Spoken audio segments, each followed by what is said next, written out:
मनोग्राफमध्ये maintenance manager आहे. गेली 6 वर्ष मी रुमॅटॉइड आर्थरायटिस संधिवात या आजाराला मी पूर्णपणे असा बेजारून गेलो होतो. म्हणजे भारतात सगळ्या हाय लेवलच्या ट्रीटमेंट सगळ्या मी करून गेलो.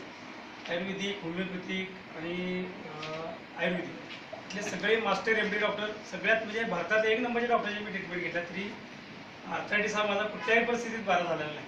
त्यामुळं शेवटच्या क्षणी मला 3-4 महिने पुढे लाईफ दिसत असताना मला समीर सर आणि दीपक यांची भेट झाली आणि त्यांच्या गायडन्सखाली मी न्यूट्रीमॅक्स आणि नोनीचे ड्रॉप्स वापरले आणि पहिल्या महिन्यात मला जगण्याची उर्मी आली आणि बरोबर 2 ते 2.5 महिन्यात मी 95% रिकवर झालो पूर्णपणे.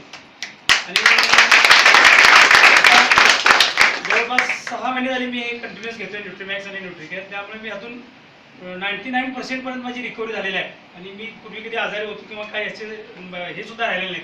पण ह्या आजाराकडे बघितलं तर सगळ्यात पॅचित असाध्य रोग म्हणून बघितला जातो आणि याच्यावर अजूनही संशोधन चालू आहे. पण याच्यावर अजिबात औषध अजून डिक्लेअर झालेलं नाही किंवा निर्माण झालेलं नाही. हे सगळे म्हणजे नेटवर जरी माहिती बघितलं तर तुम्हाला ही कळू शकेल. मग आता मी मनोग्राफमध्ये 1000 लोकांची कंपनी आहे आमची. साधारण ते सगळी लोक मला बघतात आणि सगळीजण न्यूट्रिशन आता घ्यायला लागले. जवळपास 150 ते 160 मेंबर आहे आमच्या कंपनीतले आणि आजूबाजूचे माझ्याकडे बघून फक्त घ्यायला लागतात. मला ह्या प्रॉडक्टचं एक्सपिरियन्स सुद्धा द्यावं लागलेलं नाही अजून.